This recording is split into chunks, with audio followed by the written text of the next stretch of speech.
میت ہو اور انتقال ہو جائے تو پھر شریعت کا حکم یہ ہے اور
پھر ایسا نہ ہو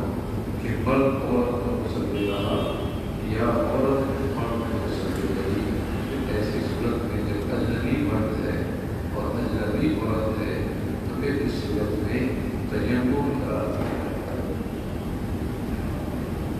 تو یہ جانے والے کے ساتھ معاملہ ہو تاکہ دنیا سے جاتے جاتے شریعت کا خیال رکھا جائے اور اللہ تعالیٰ کو راضی کیا جائے۔ کوئی ایسا کام نہ کرے کہ ایسے موقع پر بھی اللہ کی ناراضگی اور اللہ تعالیٰ ناراض غسل وارثوں کو دینا چاہیے۔ بہتر نہیں ہوتا ہے کہ غسل خود دینا چاہیے، یہ بڑا سا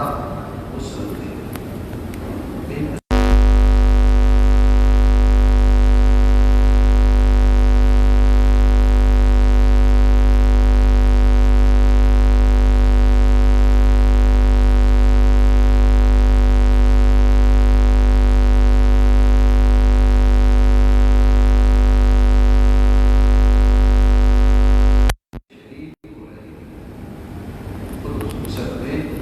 شریک ہو رہے ہو اور بہتر صورت یہی ہوتی ہے کہ پورا سال خود غسل دے۔ پھر ایسی چیز نہیں کہ بہت ہی مشکل ہو یا بالکل ہی ناممکن ہو، آسان سا عمل ہے۔ اگر ایک مرتبہ بھی دیکھ لیا جائے تو آدمی آئندہ اپنے مراسلات کو غسل دے سکتا ہے اور اس میں اجر و ثواب بھی ہے اور جانے والے کے ساتھ اس کے ساتھ محبت کا اور اس کے ساتھ اس میں سلوک کا ایک طریقہ بھی ہے۔ فرمایا کہ میت کو غسل دینا بہتر یہی ہے کہ غسل وارثوں کو دینا چاہیے،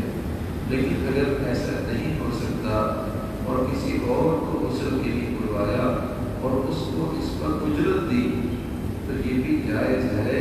ناجائز اور حرام نہیں، ناجائز اور حرام نہیں۔ اگر خود نہ دیا اور اس کے لیے کسی اور کو بلوایا اور اس نے اجرت مانگی اور اجرت کی بنیاد پر غسل دینا پڑا تو حرام تو یہ بھی نہیں ہے، ناجائز تو یہ بھی نہیں ہے، یہ بھی جائز ہے۔ ہاں البتہ ایسا بھی ہوتا ہے الحمدللہ کہ بعض مسلمان اس پوری خدمت کے طور پہ نہ کہ